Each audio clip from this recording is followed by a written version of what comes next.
Hey kids, it's time to get some SML podcast all up in that.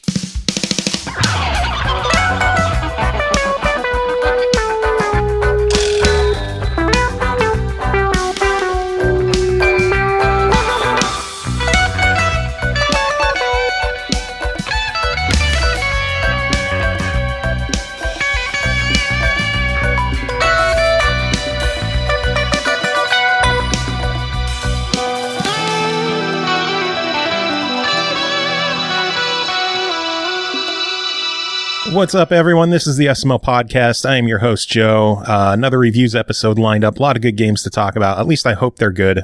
Letting me know whether or not they are good. First up, Tim Ekkebus. How are you doing? I am tired because we're recording this on Daylight Savings Day and children don't know what that is.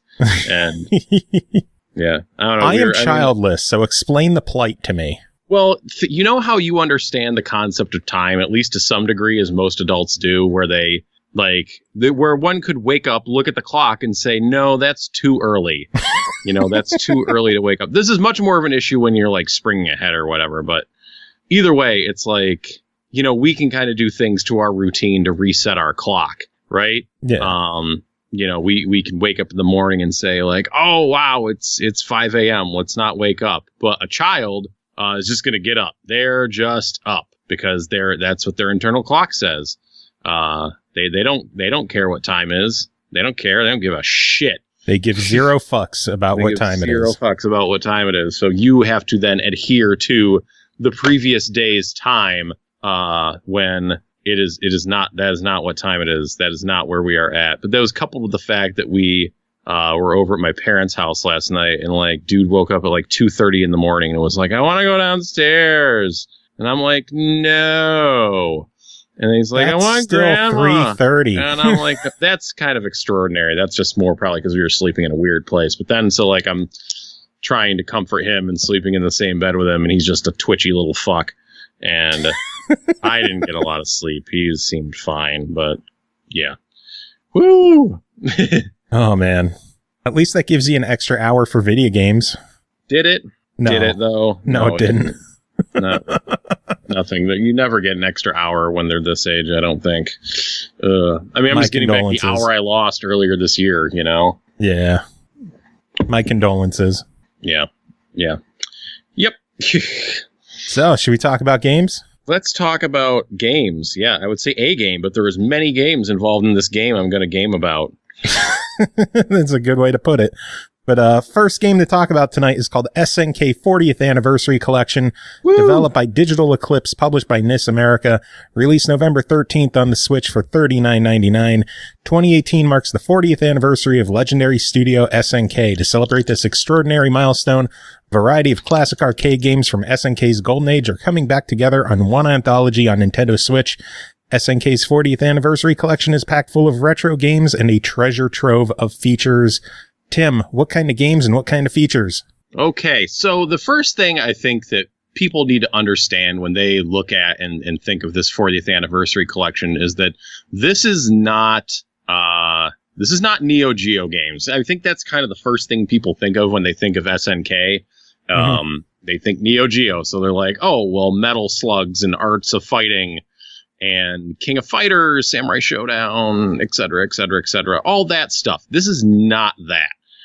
We over the years there's been many a collection, I feel, of Neo Geo games. Once kind of that business ran its course, like as early as the PS2, it's like, oh man, I can get these what once were multi-$100 Neo Geo carts on a disc, and there's like a dozen of them, and it's $15. Which felt like magic at the time. And, they've been re-released. Like I think every system now pretty much gets some classic Neo Geo releases. So that's pretty well-worn territory. What the Anniversary Collection is looking to collect and present to you in the year 2018 is stuff pre-Neo Geo. This is stuff that, like, you'd have to be an old man like me or you that was playing games in arcades or on the NES in the 80s to even like remember this stuff. Because some of it is pretty obscure. The collection entails stuff from SNK's inception in 1978 through 1990, which is probably right around when the Neo Geo launched. So this is stuff that has not gotten as much love. Let me just breeze down the list here of stuff that is on this collection. We have Alpha Mission, which is a vertical scrolling shooter. Athena, which is a side-scrolling, kind of like a little action RPG game, which is cool. Crystallis, which is a classic NES game, not an arcade game. That is an action RPG as well, top-down. Guerrilla War, Ikari, Warriors 1, 2, and 3, Iron Tank, POW, Prehistoric Isle, Psycho Soldier, Street Smart, TNK3, and Vanguard. Vanguard, I am especially excited for. Yeah? You got nostalgia for Vanguard? I never heard of it before. Yeah, there was an old bowling alley in our area that years and years ago had some arcade machines, and Vanguard was one of them, and I've just always had a soft spot for that game. Nice. Yeah. So what's cool? So that is the base game list of what comes with your purchase when you buy it this week. There's also 10 free DLC games coming in December. Correction, there's 11. 11. Oh, shit. Yeah, 9 will be implemented via a patch. The 2 remaining ones, Beast Busters and SAR Search and Rescue, will be a free bundle on the game's store page that you have to download. Gotcha. I did not hear about those. Man, I saw, God, they just announced what the rest of them were. So it's like Munchmobile, Fantasy, Sasuke versus Commander, Chopper 1, Time Soldiers, and then they announced the other ones, but I didn't write them down in my notes. But there's a lot of games. That's what people need. Yeah, it's a decent amount of games. Like all said and done, you're getting like 23 games for $40. If you're looking at this purely from a value perception of like game to dollar ratio, like it's not something packed as thick as like Sonic's Ultimate Genesis Collection. But a couple things here, these games have not been released. Like the work has not been done on these games before to put them on a modern console. And second, when I say that you're getting a lot of these games like Alpha Mission, Athena, Guerrilla War, most of the ones I talked about here, you are getting the arcade release, or the US arcade release, the Japanese arcade release, the US home console release, and the Japanese home console release. All of them? Getting in where applicable. It doesn't, like Crystallis was an NES game to begin with, so there's only 2 versions of that. Same with Iron Tank. But yeah, in the case of a lot of these games, you're getting 4 different versions of the game. Damn. If it had a home console release, if it, there's US and Japanese release. So it was like they're trying not to fucking around. They're not. It's a really comprehensive collection of these games, and it was less so going between like the Japanese and American versions, because in most cases those were pretty similar, other than like the name had been changed. But like playing a arcade game like Alpha Mission, playing the arcade version, then going and playing the NES version, and just like seeing how different it was and how they scaled things down, like that was really interesting stuff to do while exploring this collection. That was me sipping water. So yeah, and so those are the games. There is a lot of like Guerrilla War, Ikari 1 and 2 are all like kind of Rambo overhead shooter type games. TNK3 and Iron Tank are both tanking. Well, Iron Tank is actually a home adaptation of TNK3, sort of, a little bit. It's kind of an expanded port. POW is a brawler. Prehistoric Isle is a fun scrolling shooter. Street Smart is a fighting game, like SNK's first fighting game. It's got some interesting ideas. I don't think it's particularly fun, but it's interesting. And that's like what a lot of that's the thing. It's like these are a lot of obscure-ish 80s arcade games that are not particularly long. Like Guerrilla War, theoretically you can drop enough quarters in that you can beat it in like 10-15 minutes. Like it's not a super long game. It's an arcade game. And there's a great variance in quality, especially like a lot of the weird stuff that's coming in the DLC. But it's like it's it's not just about having a collection of the best, most fun SNK games. It's about like these games getting out there for people to play and check out where they might not have checked them out before. Like a lot of these games, like I rented, their console versions in the 80s. So I was familiar with a lot of the console versions, but there's other things like Psycho Soldier I had never played, and that's a really fun game. And Prehistoric Isle is a really fun game, and I never even heard of Vanguard before this. So it's getting a chance to check that stuff out. And when you break stuff out, like there is so many options and so much content here for you to consume. I mean, you can they have options there for you to like toggle like how many lives you want, the difficulty of the games, control options. Something they did like a lot of the games, like I think Guerrilla War and Akari Warriors, they had like this stick where it was a joystick with like a knob on top of it, so you could control the movement of your character and their facing all at once. Not unlike today's twin stick shooters. It's a little bit different, but they adapted the controls so they work as twin stick shooters. But something they actually emailed us to comment on is I guess there's going to be a day one patch with some single stick movement and control or movement and aim options on there. Which lets a lot of the 2-player games be playable with a single switch, since you could play on a single Joy-Con. Yeah. Yep. Options. So, yeah, options. It's what you want. You can remap buttons any which way you want. It's fine. And that's for like any game on there. I think you can get like a little bit just because like the menus can be so dense when you consider the fact that you have all these games with all these different versions, from, 2 continents involved, just as like, okay, what options am I setting in here? But it's fine. Everything has save states. There is an option to play like the whole game to flip it into portrait mode, because a lot of these games have that the taller rather than wide aspect ratio, so they'll fit on the screen better if flipped to portrait mode, which will be nice. It's a nice feature to have, but especially I don't know if you've heard about the flip grip. Fuck yeah, man! I can't wait for mine to show up. Okay, so we're on the same. Yeah, the flip grip, if you don't know, is something that I'm guessing we both kickstarted back in July. Which it just simple enough. You put the Joy-Cons on the side of it, you slot your Switch into it, facing vertically, and you can play games in a vertical orientation. It was like $15. It's going to be available through Fangamer. It's like, yeah, it's genius. Yeah, it's simple and genius. So, yeah, I am very excited to play these games in the proper aspect ratio.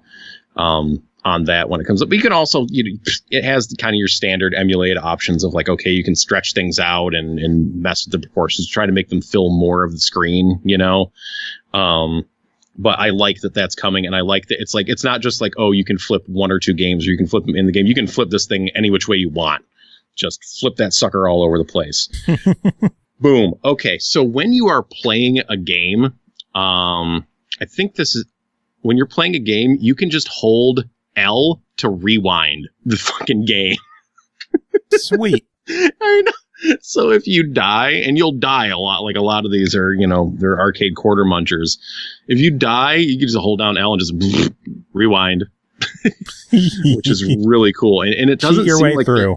Yeah, well, it doesn't seem like there's a limit to how far it can roll you back, because again, like the point here isn't like, I mean, if you want to prove your mettle against the default settings of the game and win on 1 quarter, like, more power to you. But if you just want to experience the game, like, they give you all these options.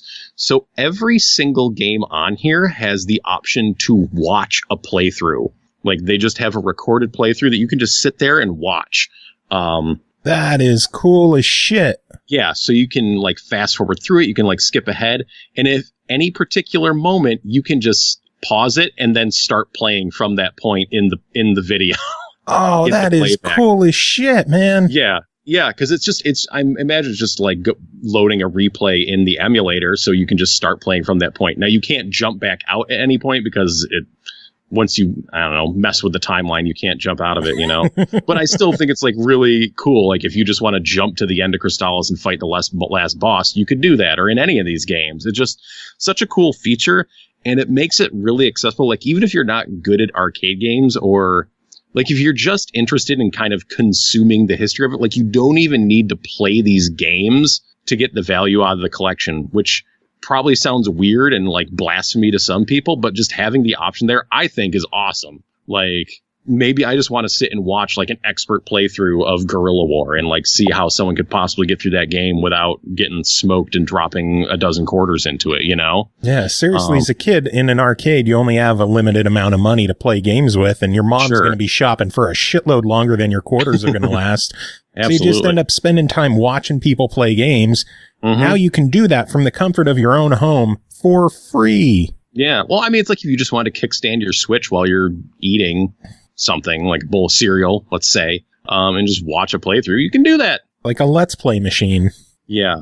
So on top of that, there is a pretty expansive history and museum mode, which is just like filled with frickin' stuff. Like, Frank Cifaldi of the Video Game History Foundation worked on this game. It is literally his job to collect like all these old arcade flyers and just like manuals and artwork and all that stuff. So there is a expansive collection, and it doesn't just include information about the games that are in the collection. It is literally everything that SNK did in that time frame. So there's tons of games that have details and art and trivia in there that aren't in the collection, but you can still read about them. There's still content for you to consume for those games. Has a sound test mode. If you just want to listen to some jams, always welcome. Nice. But it's like, yeah, as a package, it's like they've done work on, in recent history, like the Mega Man Legacy Collection, and like earlier this year there was the Street Fighter 30th Anniversary Collection. But like this, just out of any, and I have lots of classic compilations in my house, and a lot of them are just like, okay, yeah, there will be a few extras, but we're mostly just jumping a bunch of ROMs or whatever on a disc to sell some copies. It's more of a, I don't want to say quantity over quality, but in a lot of cases that's what it is. Like, we're just going to get you the games you want, like not dress it up a lot. But this, man, there is a lot of quality here. A lot of love and attention to detail. A lot of love and attention in both, putting these games on here, like the different versions, the amount of options you have, the different options for just consuming the games, all of the background information. It's really pretty fantastic. It's like a really nice, well put together like package of these games. It's like when you just look at like, when I just think of like other compilations, I can't think of another game compilation that is better in terms of its like its presentation and its comprehensiveness regarding the material. Like there's probably collections out there that's like, okay, there is more better games, there is more fun games in one package than this has, but I can't think of anyone that is so dense in its material and free with its way to consume the games that are included as this SNK 40th Anniversary Collection, which is at the moment exclusive to the Switch. Yeah. I think what I'm most excited about with this collection is so many of the other collections that come out, they release them and they're done. With this one, they're releasing more titles through updates and through downloads, which could potentially lead to even more games available in the future, which isn't something you usually see with collections like this. Yeah, and it's free stuff. Like, it's stuff they had to meet, a release deadline for probably to get it out before Black Friday, I would assume. Probably. Probably.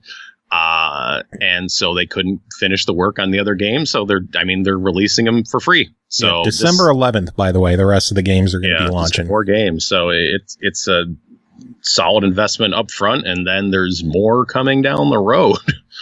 Awesome. So $40 on this one. What do you think of it? I think this is a must buy for those with interest in video game history. It's so cool. It's so cool. It's such a bunch of if you don't think you'd be interested in looking at old 80s arcade games, then maybe this isn't the collection for you. But I think for anyone that already has interest in this collection, like anyone whose ears perked up at SNK 40th Anniversary Collection, you need to check this out. It's well worth it. It's an awesome collection. It's really well done. It's really fantastic, I think. Awesome. That is very, very good to hear because I've had my eye on this one for months now. Yeah, basically the moment they announced it, I was really interested to see how it all come together, and it came together pretty well. So let me get your opinion on one thing with this game. Sure. Should I go with the collector's edition off the NIS store that comes with the art book and the soundtrack and all the other fun stuff? Or should I go digital? That way I never have to worry about swapping the cartridge. This is probably a game where I'd go more digital just because I want to have it there. Like, I mean, personally, I'm becoming less interested in having more stuff in my house. Yeah, same.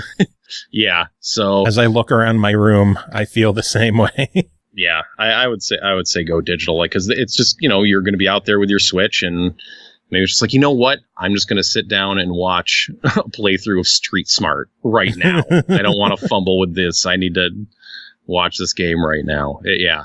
I forever sucked at Vanguard. Now I can watch someone actually complete the game. Yeah, that's a tough game.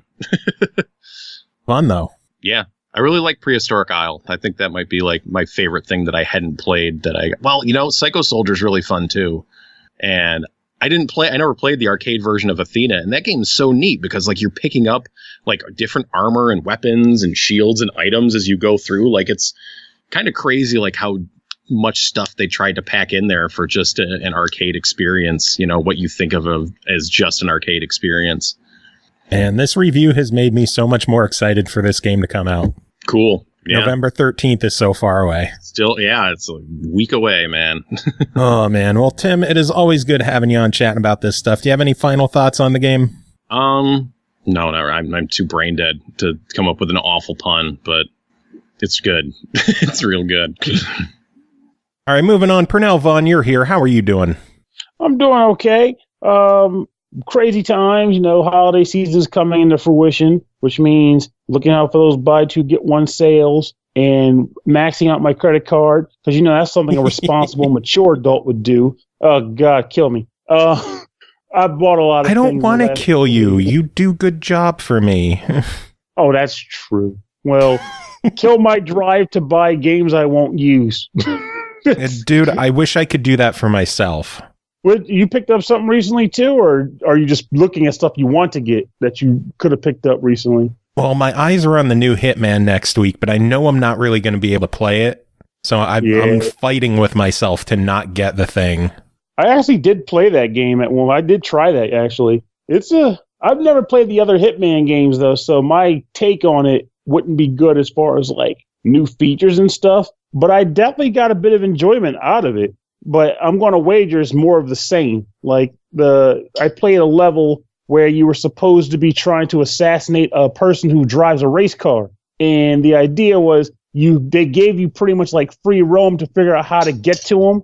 And then they gave you the means in which to kill. But I will say the means to kill is pretty scripted. Like you can do one of these 2 or 3 things. But the fun for me was the actual trying to get to them and like social engineering that takes place as far as like, okay, maybe I can get this guy's costume and walk around. Maybe I can like kind of sneak past these guys. Maybe I can pay this guy some money to kind of spill a beer, like weird stuff like that. But it had some interesting context to it. But I also feel like you could probably wait a little bit and it'll drop in price pretty fast. Or probably Black sales or holiday sales might be able to do good just to get you kind of rolling. But I don't know. I'm rambling. The point is, games are plentiful, and it's hard to make time for everything you like. So save the money unless the impulse is too strong, in which case, fuck. Do you have your eyes on anything for Black Friday yet?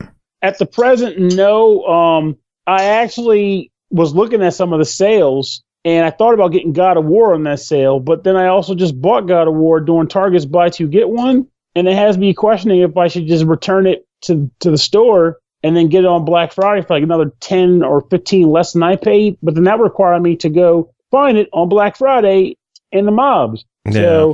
So I feel like if I can't think of anything else I want, I'd rather just pay the fee to not deal with the crowd. Plus all the extra driving you'd have to do. Oh, touche. I have to drive to return the game, then drive back to get the repeat copy and all that junk. But like right now, I feel like any games I'm going to want at this point are going to be surprise games because I can't think of anything I want that I haven't come across yet unless it's not out yet. Like I want Monster Boy. So I definitely want to get in on that action. And I feel like that's even like the only one. Like, am I forgetting something that hasn't come out yet that's a holiday release? That hasn't come out yet? I don't know. What else is still coming? Just Cause 4, but that's in December. Darksiders, Fallout. Oh, yeah, Darksiders. That's the sad part. Darksiders 3 and Just Cause 4 are games that have my interest. But by that same token, I never played through Just Cause 3 or Darksiders 1 or 2. I only played some of Darksiders, not the entire game. So I feel like I can't justify the third buy. However, I kind of want to buy it to support the fact that the company went on the limb and said we're going to try to release this third game, even though we kind of didn't sell the other two very well. Yeah, I'm planning on picking up Darksiders at least. I've enjoyed the series, and the fact that it's back makes me want to support it. Exactly, yeah. It's like it's the support component there, really. Like, I feel like Just Cause 4 ain't gonna have problems selling anything. Like, I was able to watch that game get played, and it's going to be interesting. But in the end, it's just more, it's still controlled or I won't say controlled chaos, because I guess it is, because you do stuff, but it's just more chaos, more open world chaos, but with weather effects. Though I will say it's the weather effects that piqued my interest. Like watching a tornado tear through a military base is pretty cool. Though the sad, annoying component, and this is me being a stickler for shit, weird considering how I review games generally, is that the weather, it looks all fine and dandy. You watch a tornado tear through a base and whatnot, but you just know the damage isn't going to be permanent, because the logic is supposed to be that the weather effects are completely random, which means you can have a tornado happen at any time when you're in the biome that has the tornado weather effects. And when it comes through, it wrecks the entire environment. Like, nothing is supposedly safe. And they watched a a play session of like I said, military base getting destroyed. But you look at that, you just know, they're going to have to regenerate it later. Because if it was truly random and damage was truly permanent, wouldn't that stand the reason that eventually the entire landscape could just get demolished over time? Mm-hmm. Yeah, so by virtue of the fact that they have to rebuild things, I feel like it lessens the impact of environmental destruction. I guess it's interesting for the component of like actual combat. Like, oh crap, this tornado's coming through and I got to fight while dealing with this. But it's just a temporary event. I'm a stickler. Anyway. But I don't know. I'm pretty excited for Just Cause 4. I think that and Smash Brothers both coming out in December are going to make sure that my December is packed. That's the one I should have thought about, is Smash Brothers. I pre-ordered that when they had the controller bundle with the game. It's pretty much probably on my final Gamers Club Unlocked purchase before that thing expires. But what a way to go out, because you can't get discounts on controllers with Gamers Club Unlocked. True. But if it's in a bundle with a game, you do get the discount. So I don't know what to do with Smash. I really want the controller and I really want the Steelbook, but I kind of just want to go digital so that I never have to worry about swapping games to play Smash. It's a very logical statement to make. I mean, for me, I just like having physical copies of stuff in general, but in this particular instance, the no-brainer part for me was the controller. Is the fact that I can get the controller on 20% discount. And again, like, controllers never go on sale, and discounts typically don't apply to them. So it's like, well, got me one now. So now I'll officially have 3 controllers. Oh my God. It's amazing. I have the Joy-Cons that came with the system. I got the Xenoblade controller, and I'll have the Smash Bros. Controller. Nice. So it's a good setup. And that's like I get one more and I'll be good to play 4-player Smash Brothers, which will never happen because I had the Wii U Smash Brothers, had 2 Wii U Pro controllers, and like that Pro controller was connected to the Wiimote. It worked like a Super Nintendo controller. And I didn't actually open any of the Wii U Pro controllers until 2 months ago. Oh, Jesus. And I used one of them, and I used it once. So, collectors, I have a Wii U Pro controller that's never been used and one that's been used one time. Please tell the show if they have value, because I don't know. I am proud of you. Proud to be hoarding controllers. That's the way to do it, man. But we should probably talk about the games that you're here to talk about, huh? That's right. Smash Brothers. Yes. First game to talk about is Super Smash. God, I wish. How amazing would that be?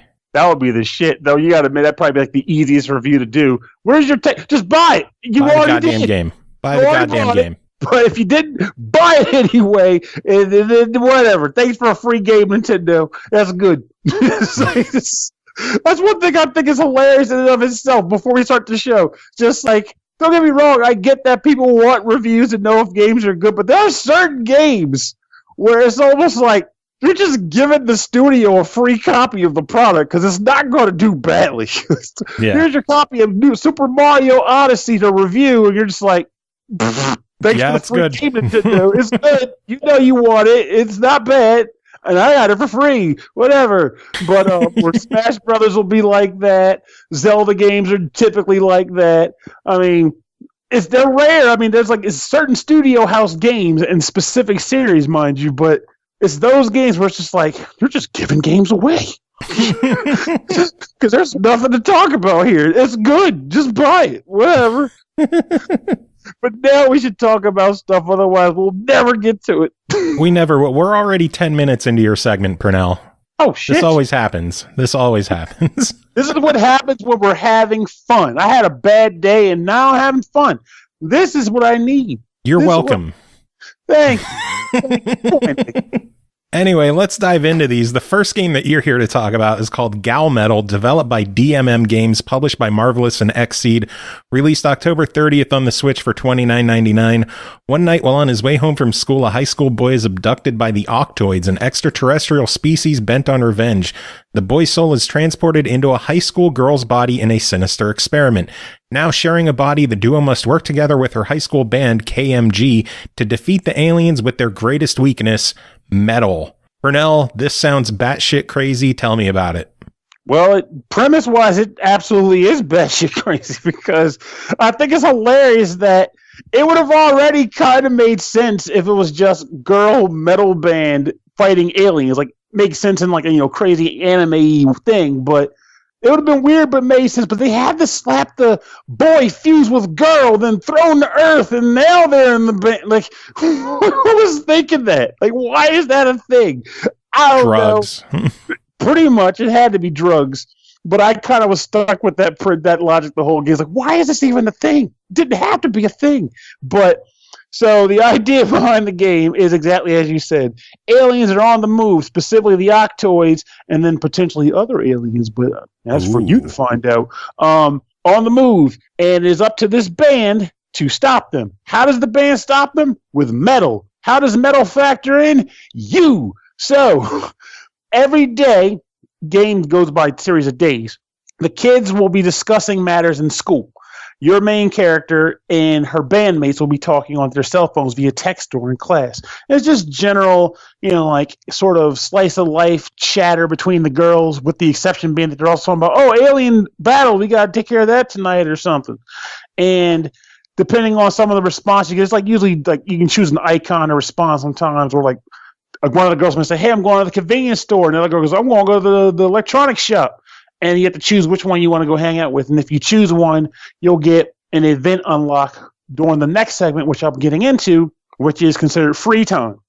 And in the free time segment, it's sort of like how Persona 5 did things. I love how I'm like, everything's Persona now in regards to this kind of concept. But it's that thing where essentially you get a certain amount of stamina and you can choose where to go to spend the stamina.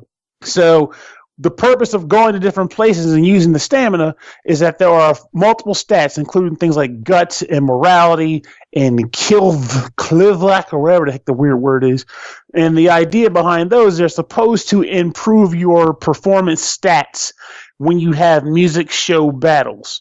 Though for me, I barely paid attention to those things. And my only true interest, aside from just seeing numbers go up, was every once in a while you can unlock like little cinema segments with the different girls in the band as you get your relationships with them up, and you'll be able to little vignettes where you learn a little bit more about them, or you just kind of discuss matters with them and become closer friends.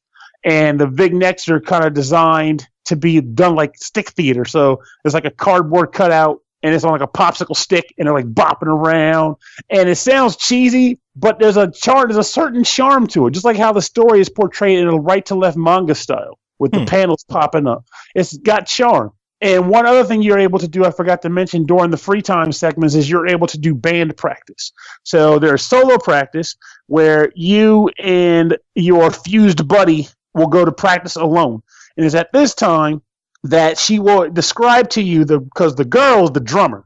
The boy knows, and he's the one in control of the see, I guess that is kind of why they did the fusion. Now it makes sense. So she's the drummer, but the boy's in control of her body, and he doesn't know how to drum. So she's kind of telling him, hey, based on this battle, we're going to use this song, and I recommend these drum beats for you to play in order to defeat them. So that allows you to practice the drum beats, which, again, I will get into a little bit more shortly.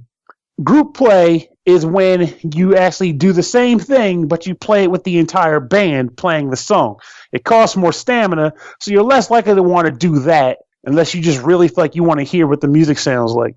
Then, once you've used up all the days between each battle, or between the beginning and the time for battle, you'll switch to the battle mode. And what that is the band sets up shop, a little cinema sequence plays in the manga style again, where the new adversaries show up and the stage is set. You guys are going to be battling in front of a ramen shop, or you're going to be battling under the underground at the center of the earth, or whatever.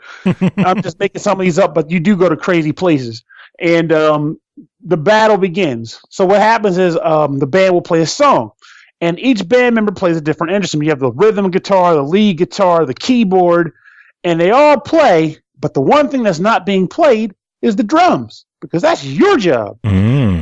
Now, the way drumming works in the game is the song is playing, and there are no notes that show up on the screen. Not a one. You're responsible for all of it.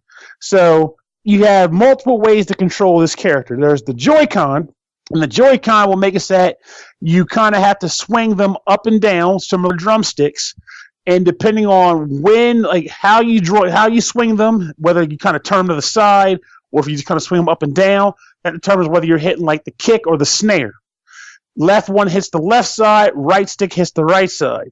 And if you hit a certain pattern of left and rights, being the order and the rhythm, you do something called I just call it for the sake of it a drum pattern. And that drum pattern is how you build up combos. So let me give you an example, because this is weird to describe. So one simple pattern, I think it's called Enter the Sandman. It's just left, right, left, right, left, right. That's the pattern. But you might get another one that goes left, right, left, right, left, right, left, right, left, right, left, right. And you're doing that. You're trying to combine the two, like in sequence, like do the Sandman, then the weird one I just did. And you're trying to combine them in order to the rhythm of the song to get more combo points. Now, this sounds simple, and in a way it is if you just want to play through the story mode. You don't have to do a ton here to get through it. But if you want to get decent high scores, there are like 15 or 16 different drum patterns in the game, and you'll likely have to kind of do a decent job of learning them all. Again, this sounds weird and sounds like it's really difficult to do, and I'll get to that towards the end of the review, but there's more to it than like that and what type of game I think this is. So I just described the Joy-Con control system. Another control method is the handheld mode, and you press buttons. Like instead of just having the drumstick to hit the kick and the snare, there are multiple buttons that let you hit the hi-hats, the tom-toms, the kicks, the snares, pretty much the whole drum set. So you can get more varied sounds out of your play by using the Joy-Cons attached to the system. Though, of course, the drum patterns are still being based on whether you hit the left and the right. So you might want to go, I don't know, cymbal, hi-hat, and all the system is registered for the combo is left and right.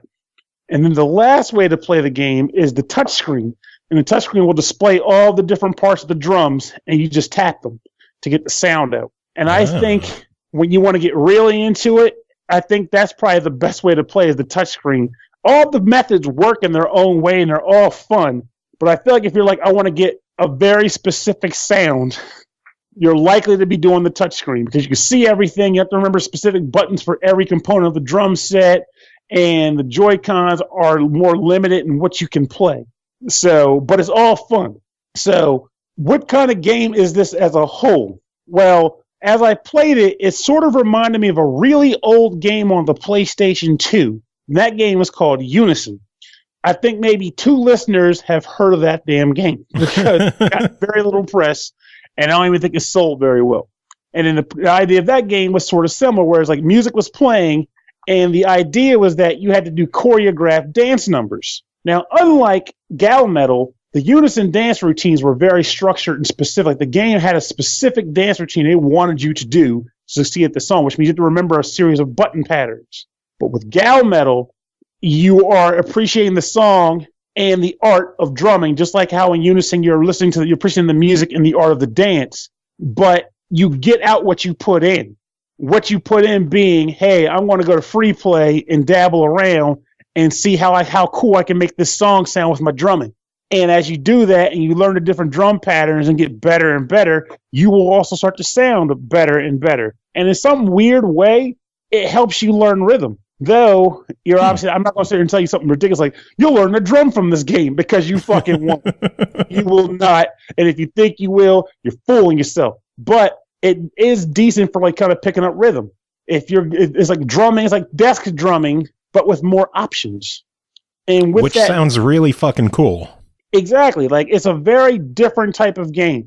Like, I would not have minded, admittedly, if they did a little bit more with the story mode stuff. Though, by that same token, I'm not sure what they could have done with the stats thing. Because, again, you build up the different stats when you are in town doing stuff with the girls or taking on activities. But if the game's premise is that you're drumming freeform to the music, what really could the stats do? Like, they do things like, let me give you an example of one. One of the stats makes it so that you get more points from your combos. Another stat makes it so that if the enemies attack you, because eventually they do kind of do like distractive attacks, they come less frequently, or you shake them off faster. So stuff like that. But ultimately, like I said, I just kind of ignored the things. I'm just like, I just want to play the game. I want to play some stuff. And I want to see crazy little cinema sequences with the cool girls in the band. So it's an interesting little title. Nice. Well, for $30, what do you think of it? I feel like I don't want to say just a definite buy or anything like that, because this is a very niche title. But if you are a music game aficionado, but you're looking for something a little different, as in you like music games, but you kind of don't feel like you need to have another press the buttons to the beat sort of thing, as in the beat they tell you to do, this is a cool game to kind of step away from that, because now you're playing your own beat. Yeah, it's freestyling.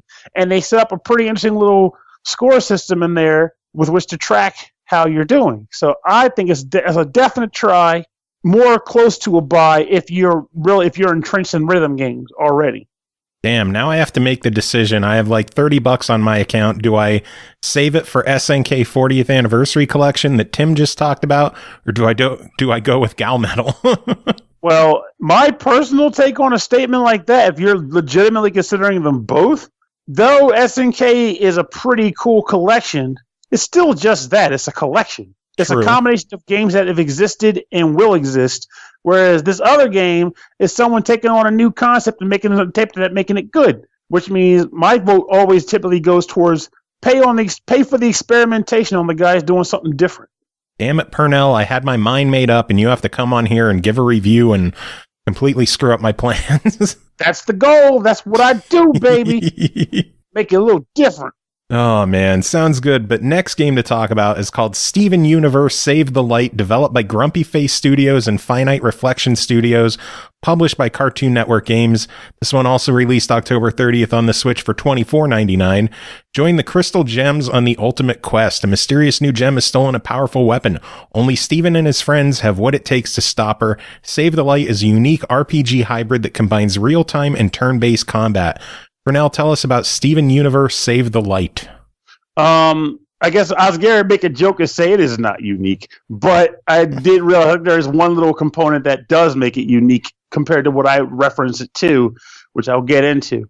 First and foremost, though, so I had heard of Steven Universe Save the Light before the review option came up. Now, I remember the game not doing too well in the review circuit, but at the time, I had no understanding of who or what the hell Steven Universe was, so I was just like, oh, just a game that didn't do too well, whatever. But fast forward to today, or rather a couple weeks ago, or a week or two ago when the code came in, and I still wasn't a viewer of the show, but I knew who Steven Universe was. So it was like I'm coming into it was like, okay, fresh eyes, let's see what this game's all about. And it's pretty cool. Like, I want to watch Steven Universe now after having played this game. Like, I did not expect to enjoy it. So to go into what it is, the way the game plays is it plays a lot like Paper Mario. Without the actual paper mechanics, mind you, though. Like, you're not folding yourself up or rolling into sheets or whatever. But it does have that semblance of how Mario would explore the world in that game. Like, walking towards the screen and away from the screen and kind of walking behind stuff and environmental interactions and the like.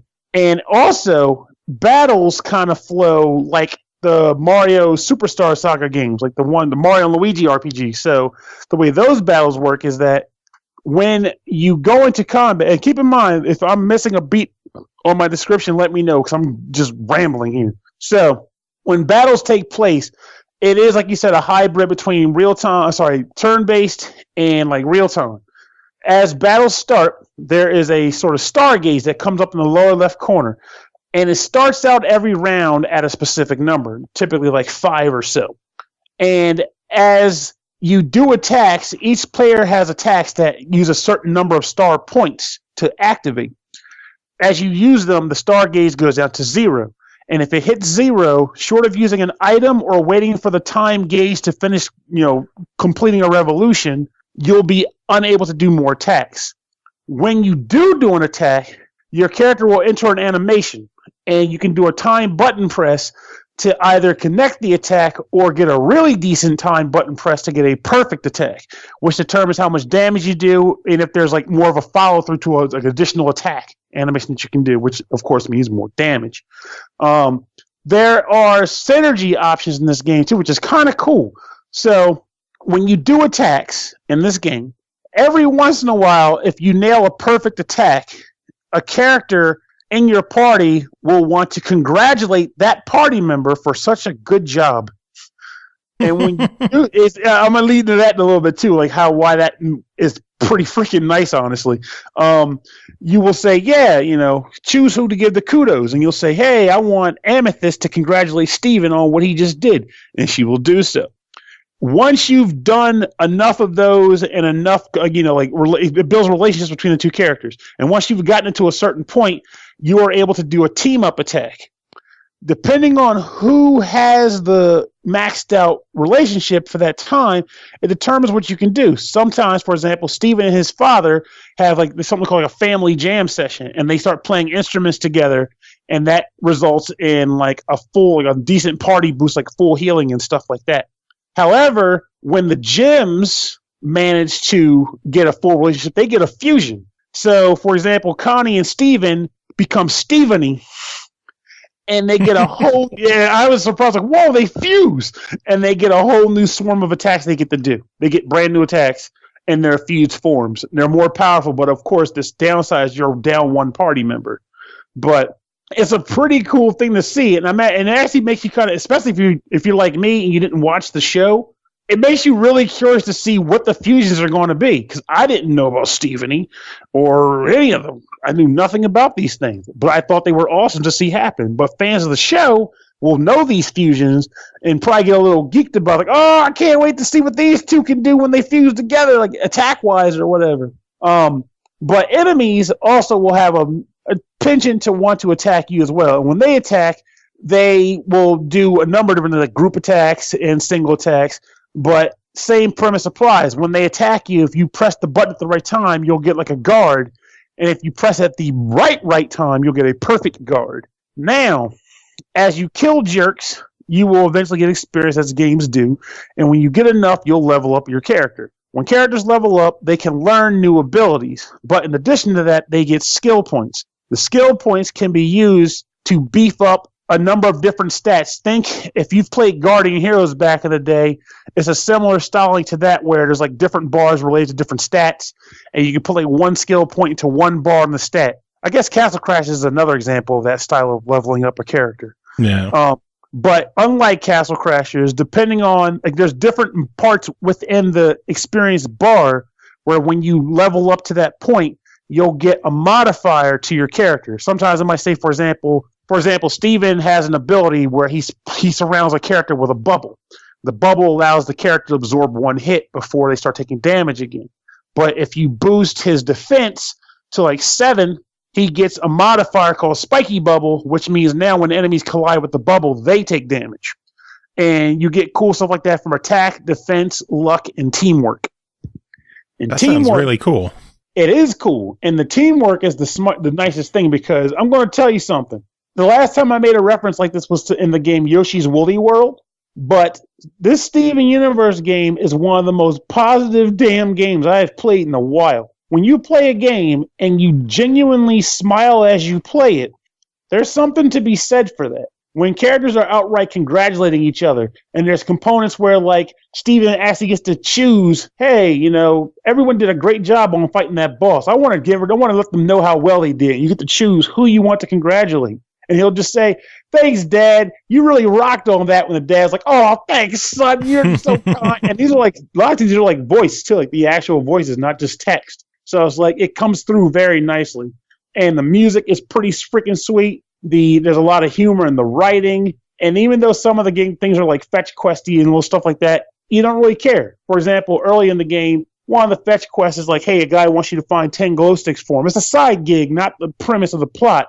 But as you're running through the map, you're enjoying the exploration of the map, so finding glow sticks isn't really a big deal. You're not like, oh, gotta find this shit for this jerk. You're just like, I wonder what's in that bush. Oh, cool, a glow stick. Now I just need a couple more, and I'll be happy to give them over to him. And speaking of the environment and exploring, every character also has map abilities, too, which they can use to do different things. For example, Connie swings a sword, which allows her to crack rocks, and Garnet has like a powerful punch, which lets her smash boulders. And Amethyst has a whip that lets her pull things closer to her, and things like that.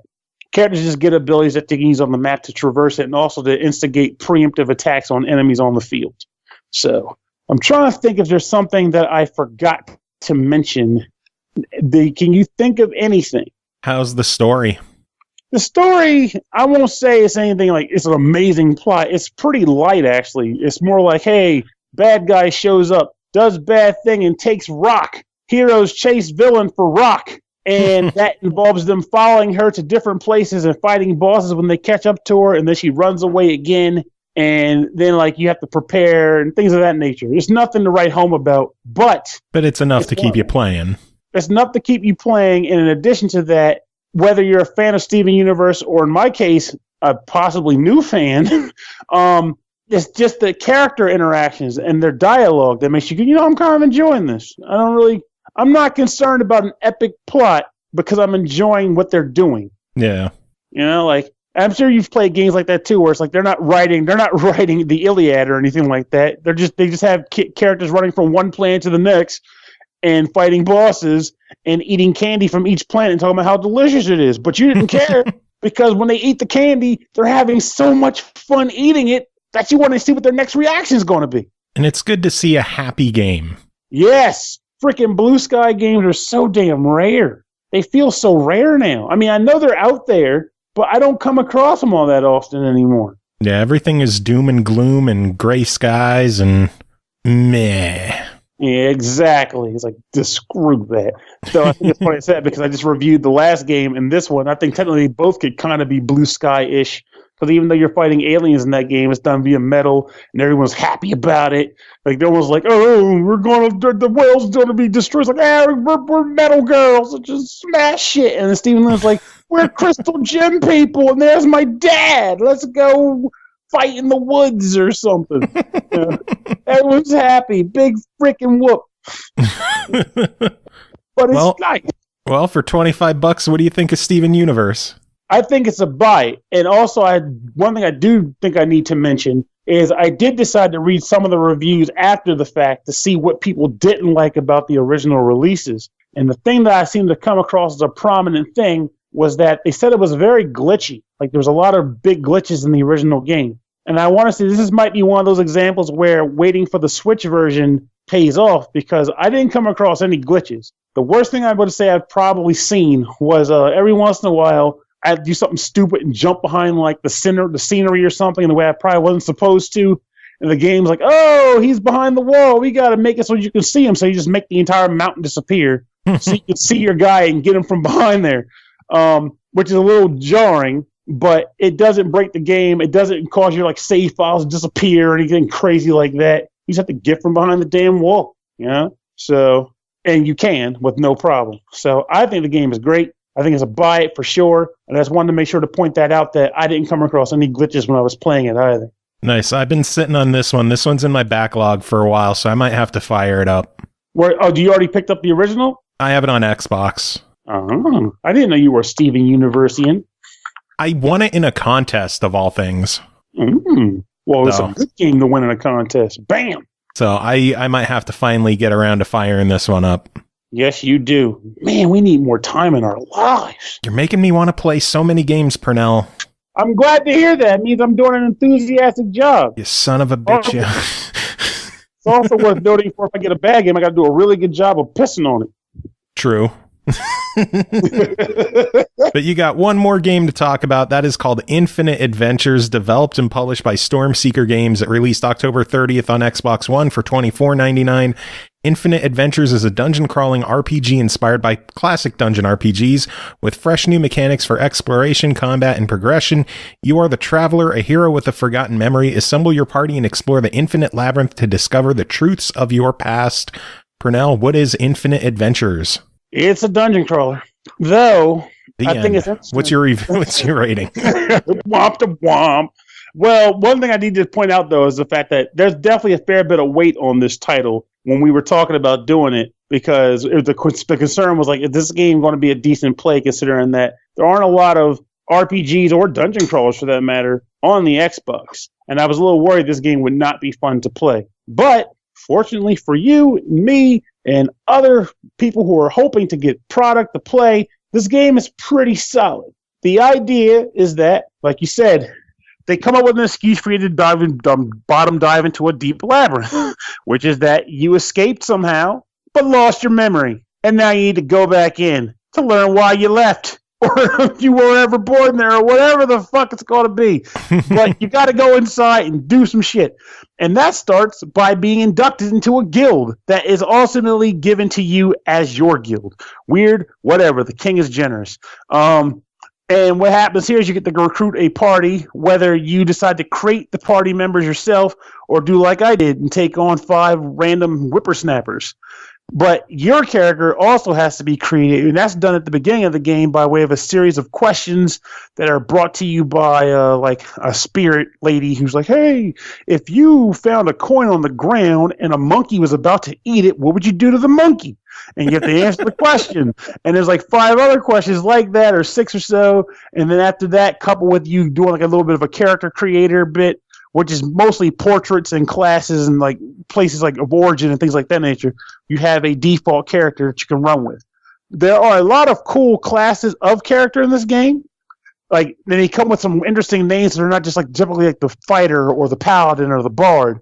Though they do have characteristics that are similar to the generic classes that we know and love, but they come with different names and like mix and matches. Like my character was a Geo-Seeker, and he was like a gunner, but also sort of a thief rogue. So he was like a gunner rogue who had like enviro elemental mastery. It was a weird hodgepodge of stuff. But it's unique. Exactly, it's unique. That's what I mean. Like, it's in a good way. It's not just, hey, you're a paladin. It's like, you're a Geo-Seeker, which is kind of cool. When you play the game, it's just kind of interesting to say. So, battles are pretty traditional, but I feel like whoever the Stormseeker company took like 20 different games that they have liked, said, what do we like about these battle mechanics? And said, let's take bits from all of them and put them in this one game. And to me, it works. What do I mean by that? So, start with one game. There was a game I used to like on PS2 called Wizardry, Tales of the Forsaken Land. And in that game, you could get skills that will allow your party members, either 2 to the entire party, they will allow them to do different things like bum rush the enemies at once, or hit a row of enemies, or put up a wall that defends everybody for one turn or something like that. Well, that kind of feature is in this game too. And that feature is called they're called Kessons in this game. You can buy new ones from the training hall, but you start out with a few anyway. And what happens is as you beat monsters up, you build up like a sort of like empowerment gauge. And depending on how much you've got, you can activate a Kesson, which might be your front line attacks every enemy in the front line multiple times. Or, like I said, everybody puts up a wall to defend themselves. Or the back line moves up to the front, and the front moves to the back. A number of different little tactical options you can pull off as long as you have enough empowerment to do it. If you like games where your special attacks are based off of how much damage you've received, you've got that. Because certain classes build up rage, and rage is determined by how much damage they've had inflicted upon them, and I think also how much damage they've done to the enemies. Based on how much they've got, determines if they can do certain special moves in their inventory as long as they've learned them via use of skill points. Do you like the idea of just getting energy overturned and eventually just barfing it on the screen? You can do that too, because that's the focus system. And there are certain classes that use focus as their ability method. And what that is just over time, multiple turns, you will build it up and then you can expend it. But if you like traditional MP, you got that too, because certain classes just have MP bars and you just spend the magic to do things. Now, all the skills and abilities are built up by way of skill points. Every class has 3 different schools of education. So you might have, I'm making these up because I don't remember any of the actual ones, but you say the healer might have, like mastery of bells or something. And it might be like 5 different skills you can build up via the skill tree there. Or healing arts. And you'll have a skill tree there specifically devoted to healing skills. And then like one other one. And every class has 3 like that. And it allows you to kind of get a little bit specific. Like, hey, I want this healer to be specifically tailored towards gambit attacks. Oh, I forgot to mention gambits. In addition to the other things I named, there are also those. And gambit abilities are just skills you can get. They're passive. And what happens is, if you fulfill a certain condition in battle, you have a certain percentage of chances for this gambit to occur. So I think what I like for the healer is that if he does a physical attack on an opponent, he has a 50% chance of getting MP back by doing so. So it's a free way to build your MP back, but you got a 50% chance of doing it every turn. And there's other stuff like that in the game too. But there's a lot of mechanics in this game. There's a lot of mechanics, but it's not overwhelming how they exist. They're all there. They're solid mechanics. And it's just, as you get the characters, you'll see them. They have a pretty decent tutorial system where they'll bring up stuff as you play, and then you can review it whenever you want to and get a refresher on it. It's pretty straightforward stuff. I will say everything's pretty much fully voice acted. Sometimes for the better, sometimes for the worse. But what do you expect? I noticed there's a definite notice in quality between some of the voice actors. Like some of them sound professional, like kind of like me talking into a microphone in a room, decently, soundproofed and everything else. And then others sound like they're calling on a cell phone in a closet somewhere. So it was up and down with the voice acting. Yeah, I agree with you there. Though with that in mind, I would say, I've seen people on the internet act like moderate to bad voice acting is like I want to just kill their impression of a game. But to me, I'm not that guy. And I honestly found that the majority of the voice acting was good. Like some of it was good. The majority of it was just serviceable. And there were very few that made me go, well, I'm glad this guy stopped talking. But nothing that made me just I got to turn this thing off or shut off voices, though your mileage may vary with that, of course. Yeah. The dungeon crawling itself, I have a mixed bag about, and I feel like I don't want to be too unfair about it because I would say like the environments themselves aren't anything to write home about. It's corridors, essentially. Corridors and rooms. You find treasure chests. Sometimes you'll find rooms with like puzzles, like sliding block puzzles and such. And once you fulfill the puzzle objective, you might get a key to unlock a door that you'll hold on to for good. So you can always unlock the door. But even though I made the comment about, the dungeons aren't nothing to write home about, they're just corridors, I feel like the majority of dungeon crawlers in this day and age are pretty much the same concept. And the very specific tiles that are used to indicate walls, and it's just more like just another environment to run around in. But in the end, you're there for one reason mostly, which is to find treasure, beat the shit out of monsters, and strengthen your characters. And which is what this game does. Exactly. And it does. And it's a fun thing to do in this game. And also, I even get to some other little bits of it.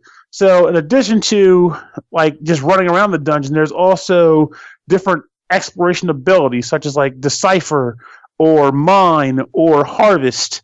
And these things, whereas in a lot of games, like say for example, Etrian Odyssey, the way they worked is that a character would get skill points put into it, and that would allow them to harvest a specific spot a certain number of times.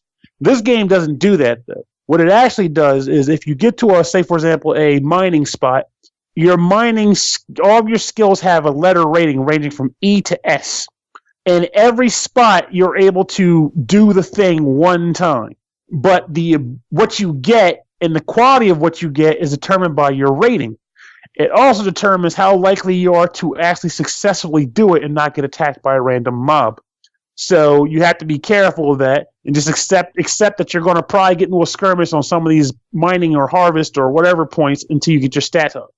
And that's just a matter of just paying money towards the guild to boost your abilities to do so. Not a big deal. Yeah.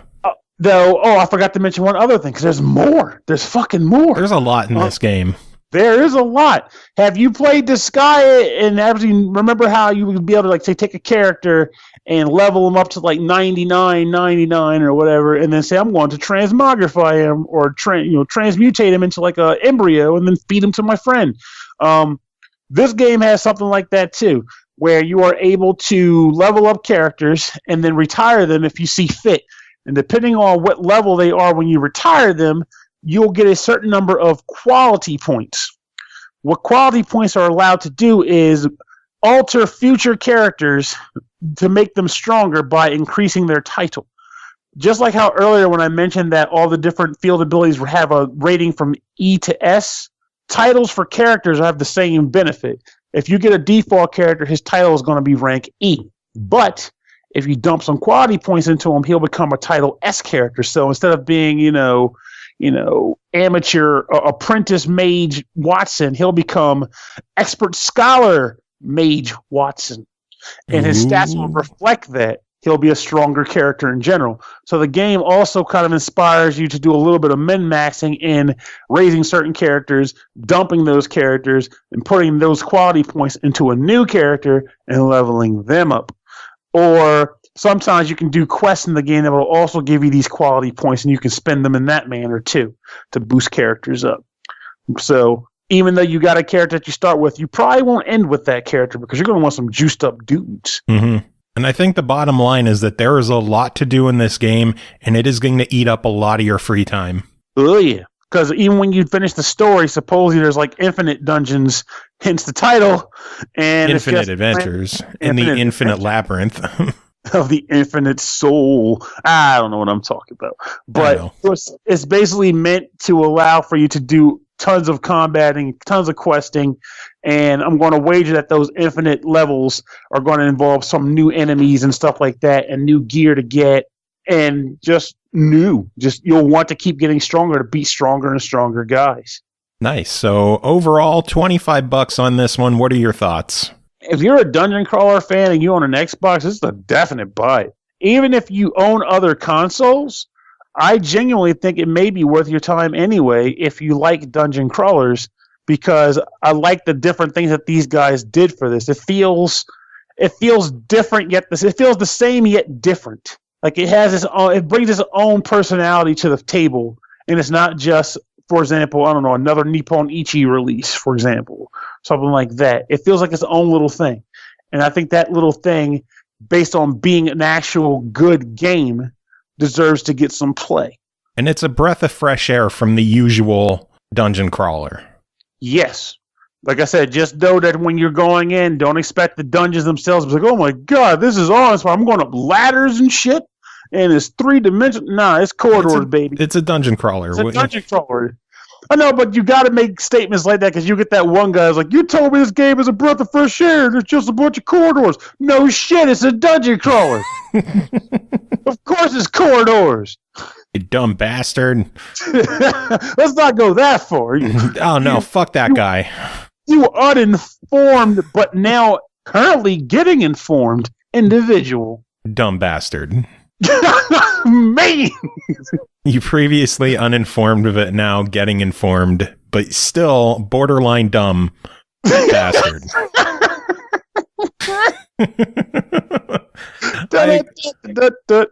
I agree, though. $25. If you're a dungeon crawler fan and you own an Xbox One, this is a must own. I say every time we cover an RPG on Xbox One, support RPGs on Xbox One. So definitely pick this up. And speaking of which, just a further plug for another game from back in the day, Stranger of Stored City. If you didn't buy that, you should go back and get that too. You dumb bastard. You dumb bastard. Oh, shit. Pernell, it is always good having you on chatting about this stuff. Do you have any final thoughts to wrap it up? I think this episode will have been released by, I think it'll be long done, but I'm doing the Extra Life thing this Saturday. Well, no, it'll be out tomorrow. Oh, well, there we go. I guess it is worth plugging.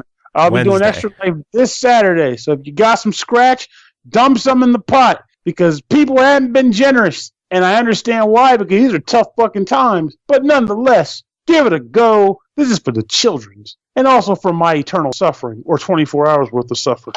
But you get the gist. All right, moving on. Next game to talk about is called The Walking Vegetables Radical Edition, developed by StillRunning, published by Merge Games. It released November 8th on the Switch for $12.99. The world is under attack from vegetables turned evil by dastardly aliens. You must answer the call and take up arms to defend the planet, buy weapons, develop your skills, and roam from city to city to take out waves of evil veggie monsters. Beware epic bosses waiting in each city to mash you up. Aha. Aha. Aha. Checking this one out, as you can tell by the giggles. Chris Taylor, how are you doing? People could tell from my giggles that it's me. I could. Aw. Not just because you called me on Skype a little while ago. That's, just circumstances. Right. I forget. This is immersion. We're in the same room and everything. I'm totally up there in Pennsylvania. Oh, wait, is it Pennsylvania? Bastard. Yeah, why would you want to be here? I don't know. I'm in Texas, so maybe we just both lose. Pretty much, yeah. I have Whataburger, so I win. So yeah. Yeah, I can't contend. Yeah, come at me, Philly bros. See what you got? What, a maniac or a fanatic or something like that? We got Whataburger. I'm not even. I'm like 3 hours from Philly. Oh, I don't know. I'm closer to Scranton from the office. Nice. In Texas, 3 hours isn't any kind of distance at all. 3 hours is like a mile and a half. Yeah, I'm like 3 hours from the next town. In any direction. Oh boy, but we were talking about veggies. Yeah, Walking Vegetables Radical Edition. Yeah, I felt like they missed an opportunity not calling it the Radishal Edition. Or just rad with a dish in parentheses after it.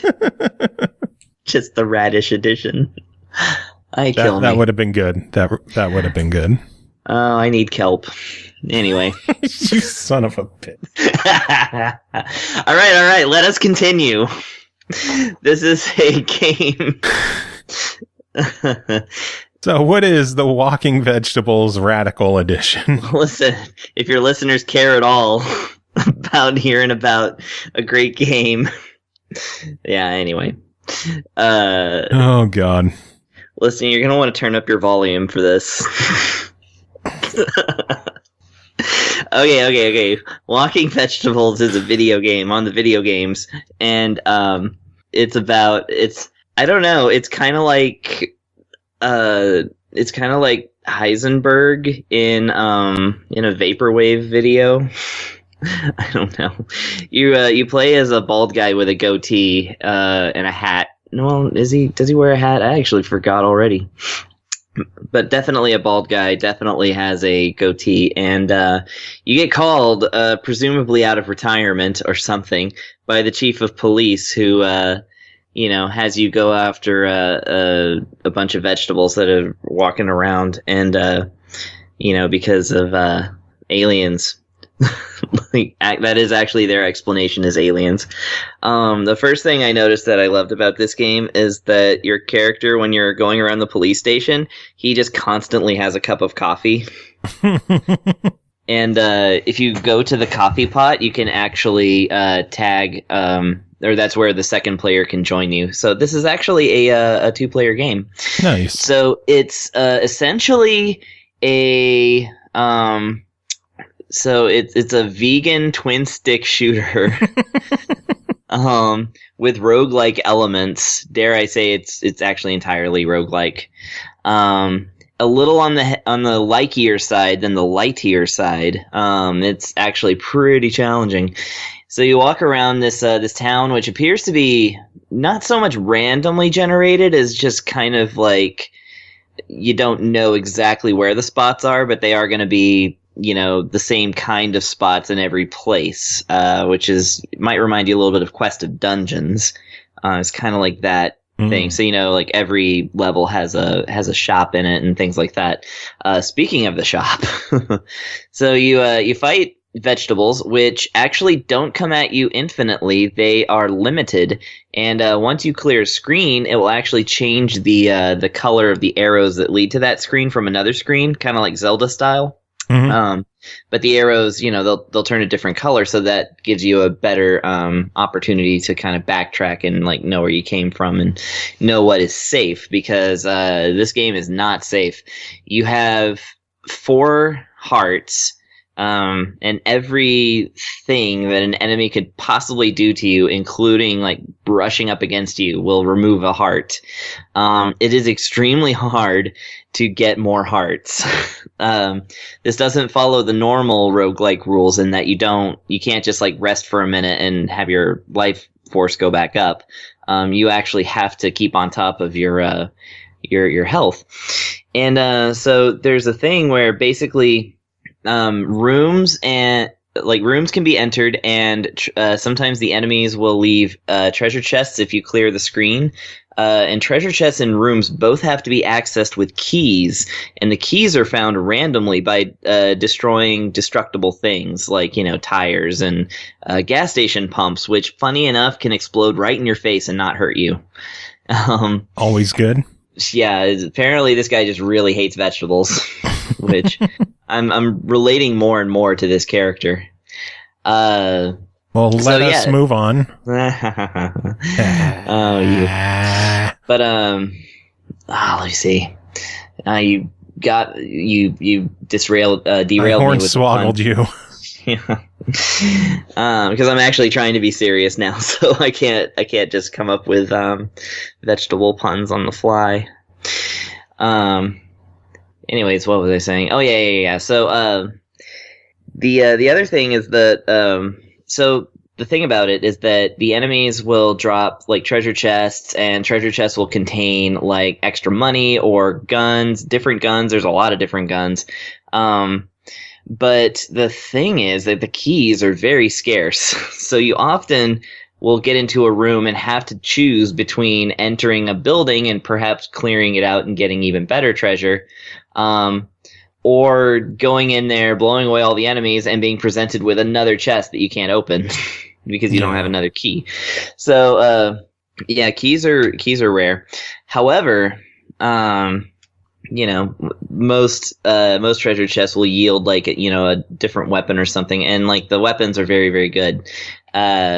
You start off with a pistol with infinite ammo, of course, and a baseball bat, which you will have to learn how to use because the enemies will be firing bullets at you, and those hurt a lot, and you can deflect them with the baseball bat. And in fact, that leads me to another thing that this game has, and that is a merit-based unlockable achievement thing that actually will improve your game.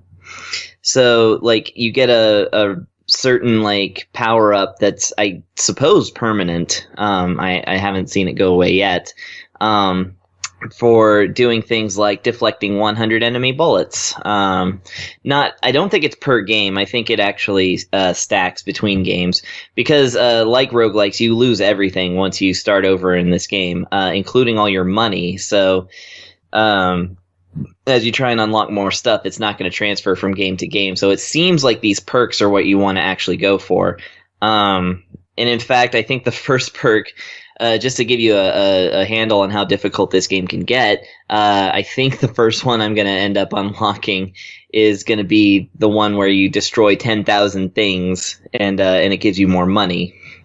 Nice. So, and I'm already well on my way. I'm into the thousands now. So there's a lot of stuff to destroy in this game. So yeah, this is basically like, oh, and of course the thing I have to mention is the sort of throwbackiness of the game. It's got a bit of an 80s vibe. It's actually not super in your face. This isn't like Video Kid. It like the main things that you'll notice besides the soundtrack, which is just like I said, it's basically like a kind of synthy throwback to the 80s, which I think is what they call vaporwave, but that might just be me trying to sound younger than I am. But it definitely has the purples and blues and greens, like kind of neonness to it. It also, your character drives from scene to scene in a DeLorean, and the other thing is that the options menu gives you the choice to have VHS scan lines in your gameplay, which, you know, if that gets irritating to you or the novelty just wears off, you can turn it off, which is nice. But that's a pretty funny one to me. It kind of looks like playing a VHS back of you playing the game, except that you're playing it in real time. So yeah, like this game is a kind of a mixed bag for me. Like I really, really love a lot of the things that it goes for. The two things that I felt was like, man, if they just changed this would be like 10,000 times better. Was one, the keys thing, because man, I abandoned a lot of hard-earned loot because I could not find a key anywhere. Fortunately, the loot stays there, so if you happen to luck out and get a whole bunch of keys, you can backtrack and go back and get your treasure. That's good. The other thing is that the game's controls are not customizable, which is normally not a problem in a twin stick shooter, but if you're trying to play this game in portable mode where you've got the Joy-Cons, your fire button is the Z right, like the bumper, and you're swinging your bat is the right trigger. So both your weapons are on the top of the controller, whereas a lot of the face buttons are not actually really used, except under certain circumstances. And then like your weapon switching is done with the left bumper, and I forget what the left trigger does, but it's also important to the game. And so you like end up with like this eagle claw like hand crampiness when you're trying to play this game in portable mode. And of course, there's no touchscreen interaction whatsoever. So overall, I really like this game. I feel like it has a couple of points that could have been, nudged a bit, but overall, $13. I wasn't sure how much more you had there. Yeah, I know. I just kept rambling, and then I was like, oh, wait, I'm actually starting to conclude this, so I better let him ask me the question. No, $12.99. Honestly, I would recommend this simply based on, for one, it's really fun to play. That despite the difficulty and the amount of time you're going to spend trying to kind of claw your way out of the default settings, this game actually will keep you coming back. It's really fun, and it's fun to have the enemies crowd in at you and blow them away with an alien shotgun. The other thing is that the second shotgun, player, obviously. Yeah, and the other thing is that you don't see a lot of roguelikes with two-player simultaneous co-op. So just for that reason, I would say this is worth picking up with a friend. Although don't think you're going to get to play it in portable mode because it will not work with the Joy-Cons unattached because it needs two shoulder buttons on each side. However, I have plenty of controllers, so that's not a problem. Yay. So yeah, I think that it's worth getting just for those points alone. I think that just something that all developers should pay attention to is don't lock your players out of the good stuff for such a long time.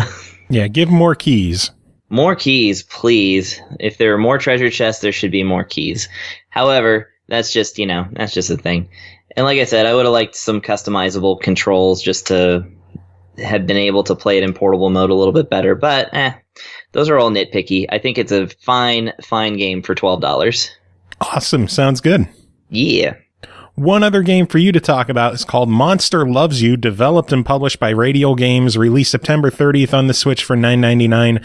Live the life of a monster from birth in the slime vats to elderhood and beyond, making decisions that affect the world of monsters and humans in this storybook adventure.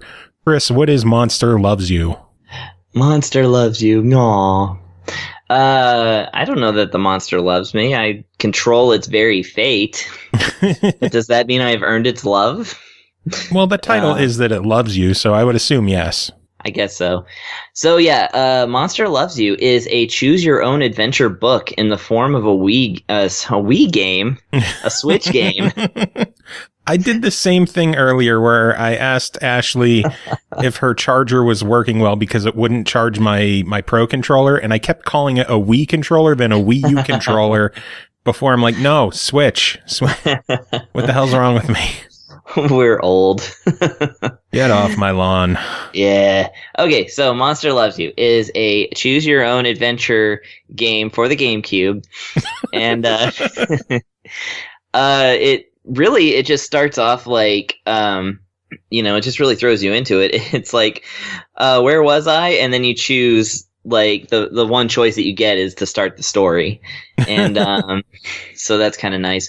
Yeah, you play the game as essentially the decision maker, the conscience, if you will, of a monster who was born in a vat of slime, and the slime contains, quote unquote, the memories of all monsters that have come before it.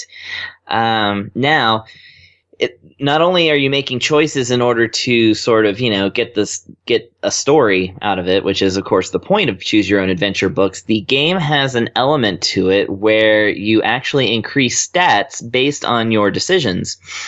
So, although you do choose, like, on the onset to be a ferocious monster or a kind monster or a clever monster, that'll help with your initial ratings, but actually through the first couple of cycles, which is to say, your birth through and your, infant life, through adolescence, almost every choice that you make, when presented with a situation will boost a certain stat and sometimes lower another stat. So you end up, if you choose to be more aggressive, then, your bravery or ferociousness will go up. Your cleverness and kindness might go down. There's also one for honesty. So you can be honest, but not necessarily kind, et cetera, et cetera. And so the way that you get into these choices is it actually, for every phase of your life, it gives you a certain amount of days, a depressingly low amount of days, honestly, because it says kind of right off the bat that monsters don't live very long. Ooh. Yeah, so it's like, the first phase will be like 7 days, and then or 10 days, and the next phase will be 10 days, and then it'll go up to like 14 days. But seems to be that your monster isn't going to live more than like, a summer. Wow, that's morbid. Yeah, pretty much. Well, some of it does get morbid because it does deal with like actually life and death. So basically, all the choices that you make early on, the way that you make these choices is that you choose scenarios which aren't really detailed. They just give you pictures of a kind of vague thing that might happen in the story. And when you choose it, then it will start the story, and then you make your choices, and then reap the benefits or, take the punishment of stat increases and decreases. Now, the stat increases and decreases are not actually, like, they don't affect too much within the story initially. Sometimes you'll make a choice where it's like, you can make this choice, but it requires a high amount of cleverness. And, if you choose it, then it makes it, it literally shows some dice being rolled, and then it checks your cleverness stat, and then, you may succeed or not succeed. However, the point of it is to get all of your stats as high as possible. Or, you're role playing essentially. So you can choose to have your, only one or two stats go up and, kind of dismiss the others. But if you play a balanced game like I did initially, because I figured that's what they wanted me to do, I ended up with really high everything except for, I think, ferocity, because ferocity tends to take away from other stats. Or I just didn't choose enough ferociousness things. And then, like, as you get into your adulthood, and then you eventually start melting into slime, which is your way of knowing you're about to die. And so you have like this, you have a few more scenarios you can do, and basically you're kind of working your way towards whether you want to become an elder and actually help the community of monsters, with their relations with humans. Or if you want to basically, accept your fate and dissolve back into the very slime that you were born out of. You see, that's the cycle of life for monsters, is that they melt into slime at the end of their life, and that's the slime from which new monsters appear. Yeah. So, I had, you basically have to pass a few tests, which, involve, of course, answering questions, and it checks your stats. But if you do well and you ascend to elder status, then that's when the stats really come into play, because then you have a pretty good amount of days. I want to say it's 20 days or so. And you can choose all kinds of scenarios with your fellow monsters to increase their opinion or decrease their opinion of humans. And then you also have the choice to go into the humans' town and talk to the humans and help them out in various ways, or hurt them in various ways to try and raise their opinion.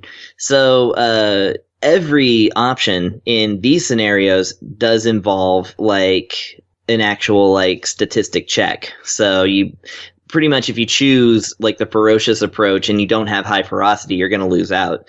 And there's another stat that's basically respect, which, again, respect is usually what you get if you pass a stat check. And then there's the human's opinion of monsters will go up if you successfully pass their check. And, you can choose different options to get better. So I actually got both stats up into the high 90s. I managed to, role play my way into basically the best ending. And, whereupon you find out that there's actually 14 different endings. Wow. And you can unlock them all with all your new monsters. And so it's a storybook that you get to read time and time again. And funny enough, there's actually an option right at the end of the game that if you choose the other choice, which is an obviously bad choice, you get a whole new ending. Oh, God. So 2 endings that you can get right off the bat. I'm not going to say what they are, but I'm sure you can imagine. Well, that and it's not that expensive to find out, so... No, exactly. This game would be fantastic for kids. I found it quite enjoyable as an adult. But I really think the story is, although the story does deal with life and death and things like that, it's actually pretty accessible. It always makes death sound like, it's just another part of life kind of deal. And it's a very wholesome story, even though it deals with slime and sometimes violence and things like that. It's it does kind of teach you lessons about consequences and, how bad choices can affect things like your reputation, et cetera, et cetera.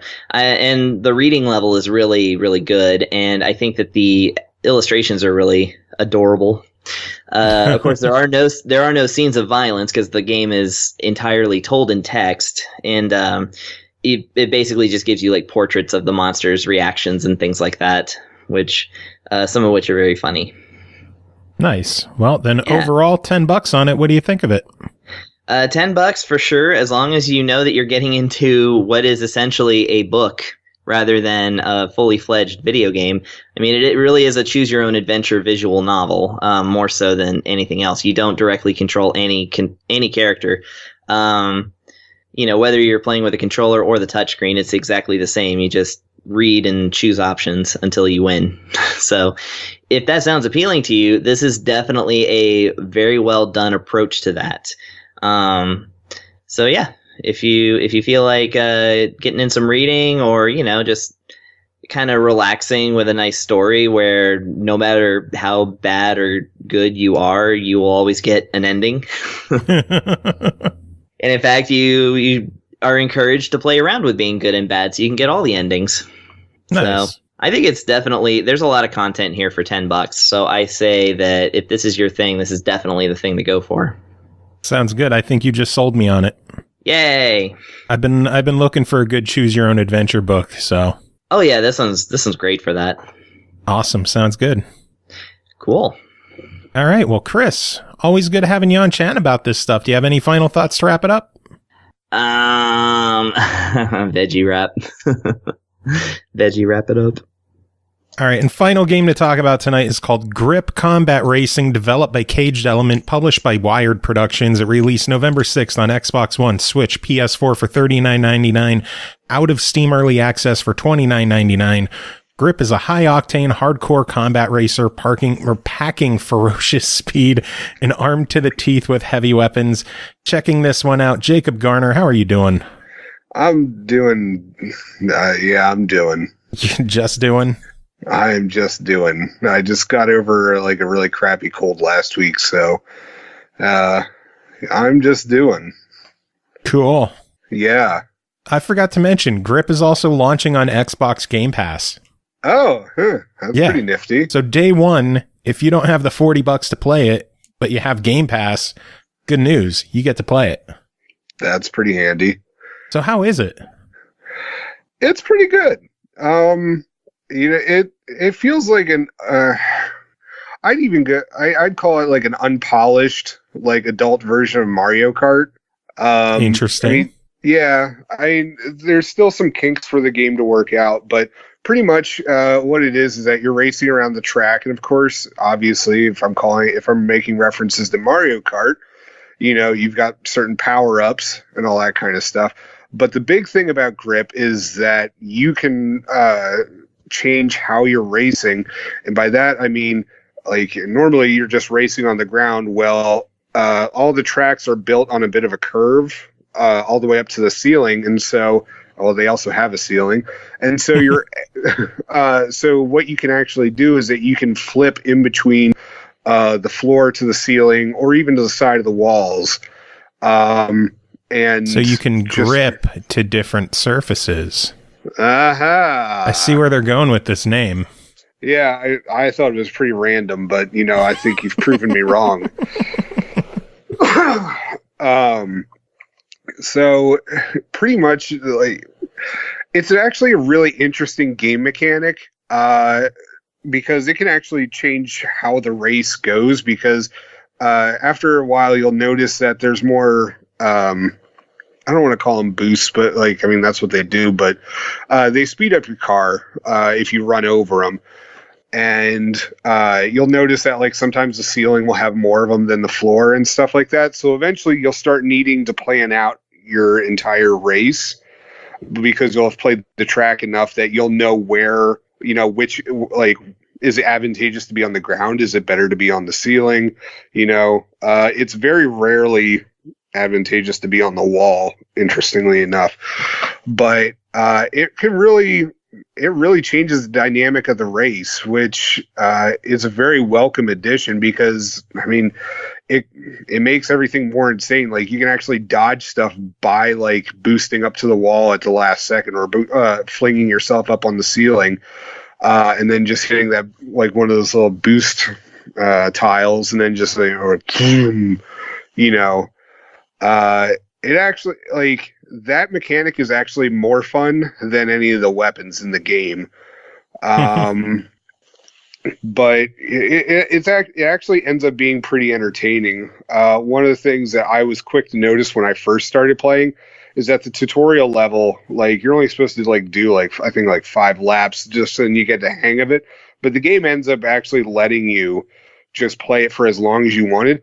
I ended up doing 45 odd laps just because it's that much fun, just bouncing off the walls and trying to figure out how the game mechanics work. Now, with that being said, it wants to give you the idea that you can go everywhere. There is an out of bounds, usually inside the track, which is a little disappointing because the game never really explicitly tells you where the out of bounds is going to be. And so some areas where you think, I'll just be able to, I could just cruise along this rock. It's like, no, we're going to like start you back on the track. Other areas, you can like really end up screwing yourself over because you'll have gone far off onto this canyon thing.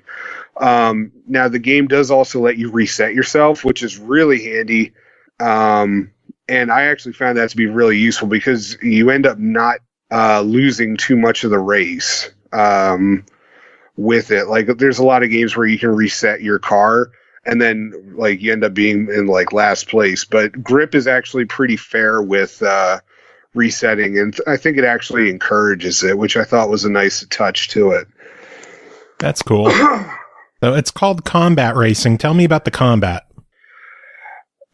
I mean, it's the standard stuff. I mean, like you've got your defensive stuff, like, you know, your shields and boosts and all that kind of stuff. In terms of combat, like it's okay. I mean, it needs more weapons and it needs better aiming with the weapons. Like most of the time you're going to find yourself using either the missiles or the chain gun. And the chain gun aims horribly unless that player is within a pretty quick or, you know, a pretty close vicinity of you. But that missile can do serious damage.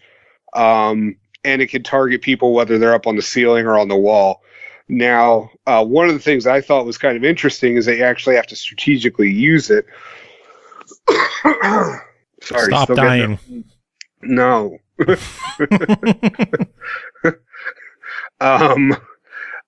of the things I thought about the missile is that you have to be strategic about how you use it, because if you launch it too close to a wall or you're not giving yourself like enough area to properly launch it, it'll actually blow up in your face and it'll slow you down, which I thought was kind of interesting. Nice.